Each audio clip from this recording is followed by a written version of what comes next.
امیر صاحب، P M L N آپ کی اتحادی جماعت ہے، آپ ان کے ساتھ شامل ہیں سینٹ میں بھی اور قومی اسمبلی میں بھی، تو اس بل کے حوالے سے کہیں آپ سے مشاورت کی گئی یا کہیں آپ سے پوچھا گیا یا دینی رہنماؤں سے کوئی رہنمائی لی گئی؟ اس سلسلے میں مشاورت کا کوئی چانس تو نہیں تھا، لیکن بہرحال اتحادی ہونے کا آپ نے حوالہ دیا، درست ہے، لیکن ہماری اولین ترجیح جو ہے وہ دین ہے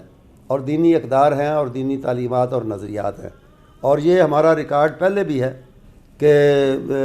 اس معاملے میں ہم الائنس اور اتحاد کو، سیاسی اتحاد اور الائنس کو نہیں دیکھتے، دینی نظریات کو دیکھتے ہیں، دینی اقدار اور تعلیمات کو دیکھتے ہیں، اور الحمدللہ پہلے بھی ہم نے ایسا کیا اور اب بھی ایسا ہے کہ اتحادی ہونا اپنی جگہ پر بات ہے سیاسی طور پر، لیکن دینی طور پہ ہم وہی کہتے ہیں اور وہی کرتے ہیں جس کا دین تقاضا کرتا ہے۔ بہت شکریہ جناب سینیٹر پروفیسر ساجد میر صاحب ہم سے بات کرنے کے لیے۔ کاروان دعوت قرآن و حدیث، مرکز جمعیت